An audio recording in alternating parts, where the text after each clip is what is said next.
بسم اللہ الرحمن الرحیم۔ اعوذ باللہ من الشیطان الرجیم، بسم اللہ الرحمن الرحیم۔ عزیز طلبہ کرام، آج ہم اصول الفقہ المظفر کا سبق نمبر 133 پڑھنے جا رہے ہیں، اور آج انشاءاللہ ہم بیان کریں گے کہ آیا کلام کے اندر ہمارے پاس کوئی ایسا عام آ جائے اس کی مفہوم کے ذریعے تخصیص ہو سکتی ہے یا تخصیص نہیں ہو سکتی۔ یہ ہماری کلی طور پر جب ہم نے ابتدا میں بیان کیا کہ ہماری 11 باس ہوں گی، ان باس میں سے یہ 9ویں باس ہے۔ فرماتے ہیں دلیل عام اور دلیل خاص منطوق اور مفہوم کے لحاظ سے 4 قسموں پر ہے۔ پہلی یہ کہ دلیل عام اور دلیل خاص دونوں کیا ہوں؟ منطوقی ہوں، جیسے اکرم العلماء اور ولا تکرم الفساق۔ فرماتے ہیں کہ یہاں پہ کہ اکرم العلماء جو دلیل عام ہے یہ از لحاظ منطوق دلالت کر رہی ہے، اور ولا تکرم الفساق وہ بھی از لحاظ منطوق جو ہے وہ اس کی تخصیص بیان کر رہی ہے۔ فرماتے ہیں دوسری صورت ہمارے سامنے آتی ہے، دوسری قسم آتی ہے کہ دونوں مفہومی ہوں، جیسے خبر متواتر قابل قبول ہے، ہمارے پاس دلیل آتی ہے، کیا کہتے ہیں؟ خبر متواتر قابل قبول ہے۔ اس کا مفہوم کیا ہوگا؟ کہ جو خبر متواتر نہیں بلکہ خبر واحد ہے وہ قابل قبول نہیں ہے، یہ ہو گیا عام۔ فرماتے ہیں مقابلے ہمارے پاس تخصیص آتی ہے، وہ کیا کہتی ہے؟ فاسق کی خبر قابل قبول نہیں ہے، اس کا مفہوم کیا ہوگا؟ کہ عادل کی خبر قابل قبول ہے۔ فرماتے ہیں بس یہ بیان کرے گا کہ عادل کی خبر جو خبر واحد کو قابل قبول ہے، لیکن فاسق کی جو خبر واحد ہے وہ قابل قبول نہیں ہے۔ فرماتے ہیں دونوں از لحاظ مفہوم جو ہے وہ عام اور خاص کو بیان کر رہے ہیں۔ تیسری قسم ہمارے پاس یہ آتی ہے کہ عام مفہومی ہو اور اس کا خاص جو ہے وہ منطوقی ہو، جیسے اذا خفی الاذان فکسر اور اذا خفیت الجدران فکسر۔ اب یہاں پہ دیکھیں فرماتے ہیں جو عام کیا ہے؟ اذا خفی الاذان فکسر، اذان مخفی ہو تو کیا کرو؟ کسر کرو۔ فرماتے ہیں کہ یہ عام ہے، اس کا مفہوم کیا ہے؟ مفہوم دیکھیں گے کہ اذا لم یخفی الاذان فلا یکسر، کہ اگر اذان مخفی نہ ہو تو کسر بھی نہیں کیا جائے گا۔ لیکن مقابلے میں جو خاص آ رہا ہے وہ کیا ہے؟ اذا خفیت الجدران فکسر، یہ اس کی خاص آ رہا ہے، یعنی فرماتے ہیں کہ اذان مخفی نہ ہو، چاہے جدران مخفی ہو یا مخفی نہ ہو، نماز کسر نہیں ہوگی، از لحاظ مفہوم دلالت کر رہا ہے۔ لیکن یہ خاص کا جو منطوق ہے وہ کیا کہہ رہا ہے؟ کہ نہ، جب دیواریں بھی مخفی ہوں تب بھی کسر کیا جائے گا۔ اسی طرح فرماتے ہیں کہ ہم اس کے لے لیں مفہوم کو، فرماتے ہیں اس کا مفہوم بھی جو ہے وہ اس کے ساتھ کیا ہو جائے گا؟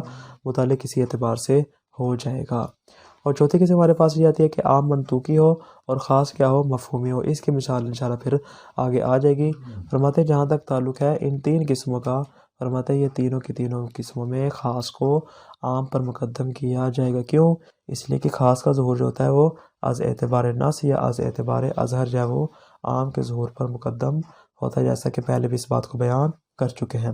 چوتھی صورت جو ہے وہ ہماری مورد بحث ہے، اس کو انشاءاللہ پھر آگے بیان کر رہے ہیں۔ فرماتے ہیں التاسع التخصیص العام بالمفہوم، عام کی تخصیص کرنا مفہوم کے ذریعے۔ المفہوم ینقسم کما تقدم، فرماتے ہیں مفہوم کی 2 قسمیں، جیسا کہ پہلے بھی بیان ہوئی، الی الموافق والمخالف، مفہوم موافق اور مفہوم مخالف۔ فاذا ورد عام و مفہوم اخص مطلقا، فرماتے ہیں ہمارے پاس ایک ایسا کلام آ جائے کہ جس کے اندر عام بھی موجود ہو اور مفہوم ایسا ہو کہ جو اخص مطلق ہو، یعنی ایک عام ہے، عام کے مقابلے میں جو اس کی تخصیص کر رہا ہے وہ اخص مطلق ہو۔ فرماتے ہیں فلا کلام فی تخصیص العام بالمفہوم، فرماتے ہیں کہ مفہوم کے ساتھ کلام کے مخصص ہونے میں کوئی اختلاف نہیں، کوئی بحث کی گنجائش نہیں ہے، لیکن کس صورت میں؟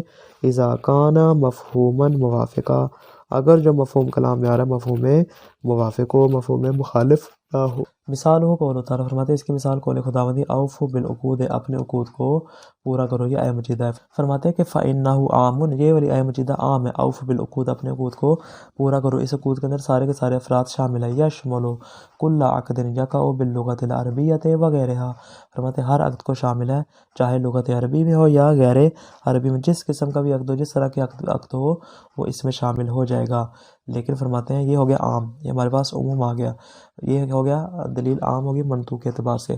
لیکن فرماتے ہیں فاذا ورد دلیل، ہمارے پاس دوسری جگہ سے دلیل آ جائے، علی اعتبار ان یکون العقد بصیغۃ الماضی، جو کیا کہے کہ عقد صرف صیغہ ماضی کی صورت میں ہونا چاہیے، اس کے علاوہ اور کوئی صورت میں نہیں ہونا چاہیے۔ فرماتے ہیں فقد قیل انہ یدل بالاولویہ، فرماتے ہیں یہ اسباب اولویت اس بات پر دلالت کرتی ہے، کس بات پر؟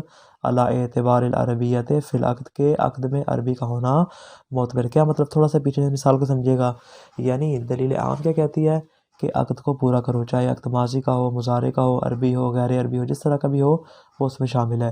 دلیل خاص کیا آ رہی ہے؟ مخصص کیا کہہ رہا ہے؟ مخصص کہہ رہا ہے عقد کا صیغہ ماضی میں ہونا ضروری ہے، تو اس کا مطلب کیا ہے کہ اگر یہ مضارع میں ہوا تو صورت میں عقد بھی واقع نہیں ہوگا، یعنی جب ماضی میں ہم نے کہنا شرط لگا دی تو اس کا مطلب ہے کہ جب یہ مضارع میں نہیں ہو سکتا تو بطریق اولا یہ غیر عربی میں واقع نہیں ہو سکتا۔ کیوں؟ صیغہ مضارع خود عربی ہے لیکن اس میں واقع نہیں ہو رہا۔ فرماتے ہیں جب یہ عربی کے اندر واقع نہیں ہو رہا صیغہ مضارع کی صورت میں تو غیر عربی میں اسباب اولویہ، اسباب مفہوم موافقت اور اسباب مفہوم فہوہ جو ہے وہ اس بات پہ دلالت کرے گا کہ صیغہ عقد میں عربی کا ہونا معتبر ہے، لیکن کس اعتبار سے دلالت کر رہا ہے؟ مفہوم موافقت کے اعتبار سے دلالت کر رہا ہے۔ کیوں؟ فرماتے ہیں لِأَنَّهُ لَمَّا دَلَّ عَلَىٰ عَدَمِ صِحَّةِ الْعَقْدِ بِالْمُضَارِعِ مِنَ الْعَرَبِيَّةِ، فرماتے ہیں جب یہ اس بات پہ دلالت کر رہا ہے کہ عربی زبان میں صیغہ مضارع کی صورت میں بھی عقد صحیح نہیں ہوتا، فَلَئِن لَّمْ يَصِحْ مِن لُغَةٍ أُخْرَىٰ، فرماتے ہیں اگر یہ دوسری لغات سے صحیح نہیں ہوگا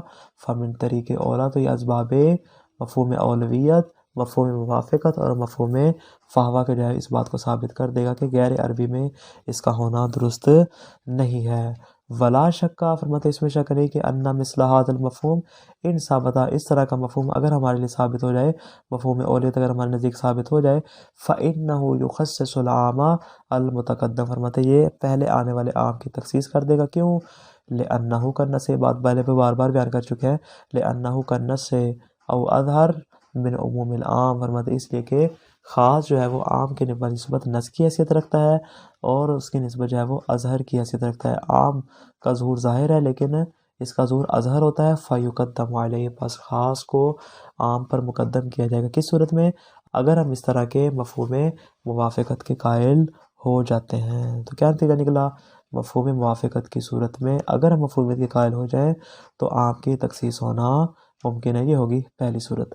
آگے فرماتے ہیں وَأَمَّا التَّخْصِيصُ بِالْمَفْهُومِ الْمُخَالِفِ، فرماتے ہیں جہاں تک مفہوم مخالفت کے ذریعے تخصیص کا تعلق ہے، فَمِثَالُهُ قَوْلُ تَعَالَىٰ، فرماتے ہیں اس کی مثال کیا ہے؟ إِنَّ الظَّنَّ لَا يُغْنِي عَنِ الْحَقِّ شَيْئًا، ظن کبھی بھی کاشف حق نہیں ہوا کرتا۔ یہ آگے ہمارے پاس ظن کس طرح کا بھی ہو، فاسق کا ہو، عادل کا ہو، جس طرح کا بھی ہو، مسلم کا غیر مسلم کا ہو، ہر کسی کا ظن جو ہے وہ حق کو بیان نہیں کیا کرتا۔ فرماتے ہیں یہ عام ہے، الدال بعمومہ، اپنے عموم کے ساتھ اس بات پر دلالت کرتا ہے، کس بات پر؟ علی عدم اعتبار کل ظن حتی ظن الحاصل من خبر العادل، اس بات پر دلالت کرتا ہے کہ کسی بھی قسم کے ظن کو معتبر قرار نہ دیا جائے چاہے وہ ظن عادل کی خبر سے حاصل ہی کیوں نہ ہو رہا ہو۔ چونکہ ظن جو ہے وہ کاشف حق نہیں ہوا کرتا، لہٰذا یہ کیا ہے؟ ظن کسی بھی طرح کا معتبر نہیں ہوگا، عادل کا ہو چاہے فاسق کا ہو۔ یہ کیا بیان کری؟ دلیل عام بیان کر رہی ہے۔ لیکن اگر فرماتے وقت واردۃ آیۃ اخری، دوسری جانب سے ہمارے پاس ایک آیت آتی ہے، وہ کیا کہتی ہے؟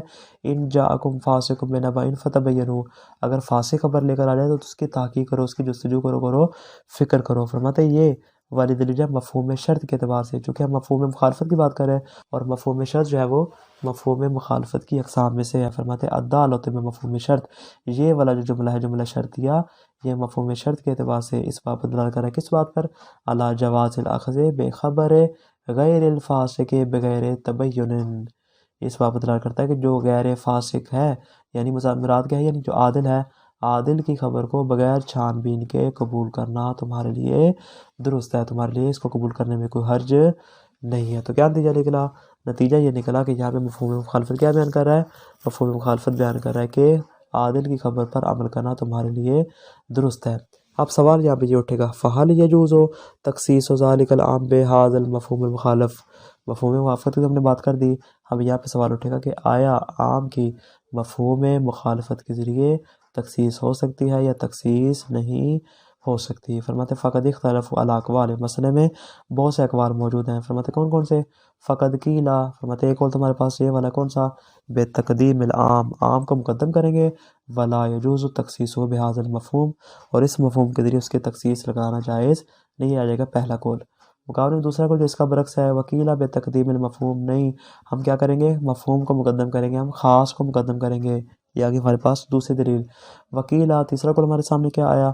بے عدم تقدیم احدہما علی الاخر، دونوں میں سے کوئی کسی پر مقدم نہیں ہوگا، نہ عام خاص پر مقدم ہوگا نہ ہی خاص عام پر مقدم ہوگا، فیبقی کلام مجملا، ہمارے پاس جو کلام ہو کیا بچ جائے گا؟ مجمل ہو جائے گا۔ فرماتے اس طرح کی تفصیلات ہمارے سامنے آتی ہیں۔ آگے فرماتے وفصل بعضهم تفصیلات کثیرہ یطول الکلام علیہ، فرماتے دیگر علماء نے بھی اور بہت سی تفصیلات بیان کی ہیں، اگر ان تفصیلات کو بیان کرنے بیٹھ جائیں تو ہمارا کلام جو ہے وہ بہت زیادہ طویل ہو جائے گا۔ البتہ فرماتے ایک بات کو یہاں پہ بیان کرنا ضروری ہے، وہ کیا ہے؟ وَسِرُّ فِي هَذَا الْخِلَافِ، کہ یہ جو اختلاف آ رہا ہے، بعض نے کہا کہ ہم عام کو مقدم کریں گے، بعض نے کہا خاص کو مقدم کریں گے، بعض نے کہا تھا نہ عام کو مقدم کریں گے نہ خاص کو مقدم کریں گے، یہ اختلاف کیوں آ رہا ہے؟ فرماتے ہیں اس اختلاف کی وجہ کیا ہے؟ فرماتے ہیں اس اعتبار سے کہ ایک جانب سے دیکھیں تو جو منطوق ہے، یہ ہم نے پہلے بھی بیان کیا کہ منطوق جو ہوتا ہے وہ مفہوم کے بنسبت اولا ہوتا ہے۔ کیوں؟ اس لیے کہ منطوق کی دلالت مطابقی ہوتی ہے، اور مفہوم کی جو دلالت ہوتی ہے وہ دلالت التزامی ہوتی ہے، اور ہمیشہ ہر مقام پہ دلالت مطابقی دلالت التزامی کی نسبت کیا ہوتا ہے؟ اولا اور بہتر ہوتی ہے۔ فرماتے ایک جانب سے کیا ہمارے لیے منطوق اولا ہے، دوسری جانب سے کیا ہے؟ دوسری جانب سے دیکھیں تو فرماتے ہیں جو خاص کا مفہوم ہے وہ عام کی نسبت زیادہ اظہر اور قوی ہوتا ہے اور نص کی حیثیت رکھتا ہے۔ یعنی گویا کہ ہم یہاں پہ دیکھیں، اگر ہم عام کو دیکھیں، فرماتے ہیں عام کا ظہور ہے منطوق کے اعتبار سے، تو اس اعتبار سے عام کا ظہور کیا ہے؟ قوی ہے۔ اگر ہم دیکھیں اس اعتبار سے کہ یہ خاص کی نسبت کیا ہے؟ زیادہ قوی نہیں ہے، یعنی ایک جیسے دیکھیں تو عام کا ظہور ہے منطوق کے اعتبار سے قوی ہے، لیکن جب ہم خاص کو دیکھتے ہیں فرماتے ہیں خاص کا ظہور اظہر ہونے کے اعتبار سے اور نص ہونے کے اعتبار سے عام کی نسبت زیادہ قوی ہے۔ اس اعتبار سے اختلاف آ جاتا ہے۔ جو فرماتے ہیں اس کے ظہور منطوقی کو دیکھتے ہیں وہ اس کو مقدم کرتے ہیں، جو خاص کے ظہور اظہر کو دیکھتے ہیں وہ اس کو مقدم کرتے ہیں۔ اس اعتبار سے فرق آ جاتا ہے۔ وَسِرُّ فِي هَذَا الْخِلَافِ، فرماتے ہیں اس اختلاف کی وجہ یہ ہے أَنَّهُ لَمَّا كَانَ ظُهُورُ الْمَفْهُومِ الْمُخَالِفِ لَيْسَ مِنَ الْقُوَّةِ، فرماتے ہیں جو مفہوم مخالف ہے وہ قوی نہیں ہوتا، کس اعتبار سے؟ بِحَيْثُ يَبْلُغُ دَرَجَةَ ظُهُورِ الْمَنْطُوقِ، کہ وہ منطوق کے درجے تک پہنچ جائے، اب المفہوم الموافق، یا مفہوم موافق کے درجے تک پہنچ جائے۔ فرماتے ہیں مفہوم مخالفہ ایسا ہوتا نہیں، مفہوم کی نسبت جو ہے وہ منطوق کیا ہوتا ہے؟ اس کا ظہور اولا اور بہتر ہوتا ہے۔ فرماتے ہیں جب یہ فرماتے ہیں اس اعتبار سے ہماری بحث آ جاتی ہے تو وقع الکلام فی انہ اقوی، فرماتے ہیں ہماری بحث اس بارے میں واقع ہوگی کہ آیا انہ اقوی من ظہور العام فیقدم علیہ، آیا خاص کا ظہور عام کے ظہور سے اقوی ہے تاکہ اس کو مقدم کرے، او ان العام اقوی، یا عام جو ہے وہ منطوق ہونے کے اعتبار سے اقوی ہے، فہو المقدم، تاکہ ہم اس کو مقدم کریں۔ فرماتے ہیں جو عام کو مقدم کرتے ہیں وہ عام کے اعتبار سے قول کے قائل ہو جاتے ہیں، جو خاص کو مقدم کرتے ہیں وہ خاص کے اعتبار سے اس کے قائل ہو جاتے ہیں۔ پہلا سوال ہمارے سامنے یہ اٹھتا ہے، او انہما متساویان، یا ہم اس بات کے قائل ہو جائیں کیا کہ دونوں برابر ہیں، یعنی خاص کا ظہور دیکھیں یا عام کا ظہور دیکھیں دونوں اس اعتبار سے برابر ہے، فی درجۃ ظہور فلا یقدم احدہما علی الاخر، مطلب اس صورت میں ایک کو دوسرے پر مقدم بھی نہیں کیا جائے گا۔ تیسرے قول کے قائل جو کیا کہتے تھے؟ نہ عام کے قول کو مقدم کریں گے، جو کہتے تھے نہ عام کو مقدم کریں گے نہ خاص کو مقدم کریں گے، بلکہ کلام یہاں پہ کیا ہو جائے گا؟ مجمل ہو جائے گا۔ فرماتے ہیں جو افراد اس بات کے قائل ہیں ان کے نزدیک کیا ہے؟ دونوں ظہور کے اعتبار سے مساوی، عام بھی اور خاص بھی۔ آگے فرماتے ہیں او ان ذالک یختلف باختلاف المقامات، یا فرماتے ہیں عام اور خاص کا جو ظہور ہے وہ مقامات کے اعتبار سے تبدیل ہوتا رہتا ہے، کسی مقام پہ خاص مقدم ہوتا ہے اور کسی مقام پر عام مقدم ہوتا ہے۔ فرماتے ہیں کہ اس اعتبار سے فرق آ جاتا ہے۔ جناب عمر مظفر آپ کے نزدیک کیا ہے؟ آپ کس بات کے قائل ہوتے ہیں؟ فرماتے ہیں والحق کو، میرے نزدیک قول حق یہ ہے کہ ان المفہوم لما کان اخص من العام حسب الفرد، فرماتے ہیں کہ مفہوم جو ہے وہ عام کی نسبت کیا ہوتا ہے؟ اخص ہوتا ہے۔ یہ بات ہم نے شروع میں بیان کی کہ عام ہمارے سامنے آتا ہے، اس کے بعد مفہوم آتا ہے، مفہوم اخص سے مطلق ہوتا ہے۔ فرماتے ہیں جب ہم نے اس کو اپنے فرض کے اعتبار سے کیا قرار دیا؟ خاص قرار دیا، اخص قرار دیا، فہو قرینۃ عرفاً، فرماتے ہیں عرف میں اور متکلم کے کلام کے مطابق کیا ہے؟ قرینہ بنے گا، کس بات پر؟ علی المراد من العام، کہ عام سے جو ہے وہ صرف یہ خاص والا اور مفہوم کا اخص والا معنی مراد لیا جا رہا ہے، دوسرا عام والا معنی مراد نہیں لیا جا رہا۔ اور فرماتے ہیں یہ قاعدہ کلی ہمارے سامنے، والقرینہ تقدم علی ذی القرینہ، قرینہ ہمیشہ ذی القرینے پر مقدم ہوتا ہے۔ جب ذی القرینے پر مقدم ہوتا ہے وتکون مفسرۃ لما یراد من ذی القرینہ، فرماتے ہیں کہ ذی القرینہ سے جس چیز کو مراد لیا جا رہا ہے یہ اس کی کیا کرنے والا ہوگا؟ تفسیر اور اس کی وضاحت بیان کرنے والا ہوگا۔ اس مقام میں جو عام ہے وہ ذی القرینہ ہے، اور جو اخص سے مطلق ہے، جو مفہوم ہے وہ کیا ہے؟ قرینہ ہے۔ تو پس قرینہ جو ہے وہ ہر حال میں ذی القرینے پر مقدم ہوگا۔ گویا کہ آپ نے یہاں پہ غور کیا ہوگا، مصنف جو تقدیم کر رہے ہیں وہ قوت کے اعتبار سے نہیں کر رہے کہ خاص قوی ہے یا عام قوی ہے، بلکہ یہاں قرینہ اور ذی القرینہ ہونے کے اعتبار سے حکم کو بیان کر رہے ہیں۔ آگے فرماتے ولا یعتبر، البتہ وہی بات جو میں نے ابھی کی، مطلب لا یعتبر یہاں پہ معتبر نہیں کیا، ان یکون ظہورها اقوی من ظہور ذی القرینہ، فرماتے یہاں میرے نزدیک یہ معتبر نہیں ہے کہ قرینہ کا ظہور جو ہے وہ ذی القرینہ کی نسبت کیا ہو؟ اقوی ہے۔ فرماتے میرے نزدیک یہاں پہ یہ معتبر نہیں ہے کہ چونکہ خاص کا ظہور جو ہے وہ ذیل کرینہ کی نسبت کیا ہے زیادہ اقوا ہے لہٰذا ہم اس کو مقدم کریں. فرماتے ہیں نا لا یعتبر میرے نزدیک یہ معتبر نہیں ہے، بلکہ میری دلیل یہ ہے کہ چونکہ ہر حال میں کرینہ ذیل کرینہ پر مقدم ہوتا ہے اور خاص جو ہے وہ عام کے اوپر کرینہ واقع ہو رہا ہے لہٰذا اس کو ہم عام پر مقدم کریں گے. آگے فرماتے ہیں البتہ ایک صورت ہے ہمارے سامنے، وہ کیا ہے کہ ہمارے سامنے عام آ جائے، اس کو ہمارے سامنے عام آ جائے، اس کا آگے اخص سے مطلق ہو. فرماتے ہیں اوپر تو ہم نے قاعدہ کلیہ بیان کر دیا کہ ہم ہمیشہ خاص کو مقدم کریں گے، عام کو مقدم نہیں کریں گے، لیکن فرماتے ہیں ہمارے پاس ایک ایسی صورت ہے جس میں ہم عام کو مقدم کریں گے. کس صورت میں؟ جب یہ عام نص کی حیثیت رکھتا ہو. فرماتے ہیں چونکہ یہ نص کی حیثیت رکھتا ہے اور اس کا مفہوم بھی نہیں ہوتا، یہ پہلے بیان کر چکے ہیں.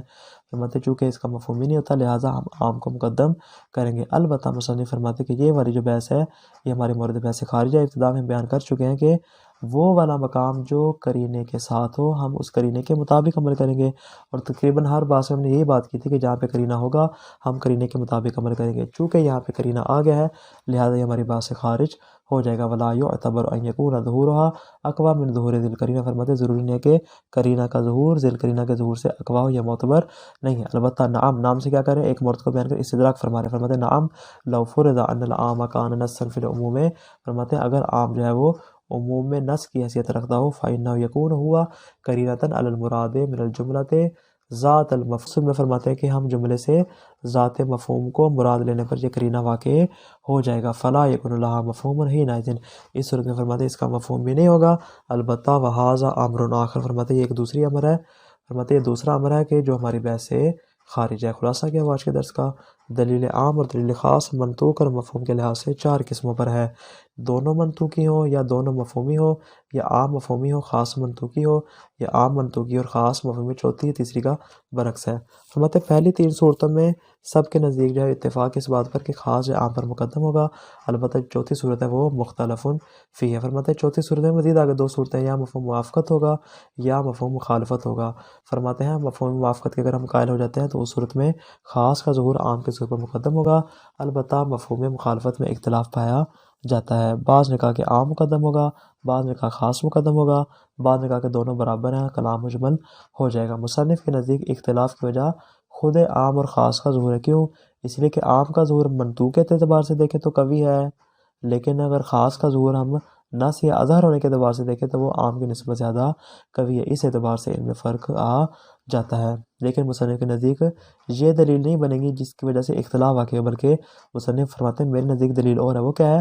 ہر صورت میں خاص کو عام پر مقدم کیا جائے گا. کیوں؟ اس لیے کہ کرینہ ہمیشہ ذیل کرینہ پر مقدم ہوتا ہے. چونکہ عام ذیل کرینہ ہے اور خاص کرینہ ہے لہٰذا ہم خاص کو عام پر مقدم کریں گے. والسلام علیکم ورحمۃ اللہ وبرکاتہ.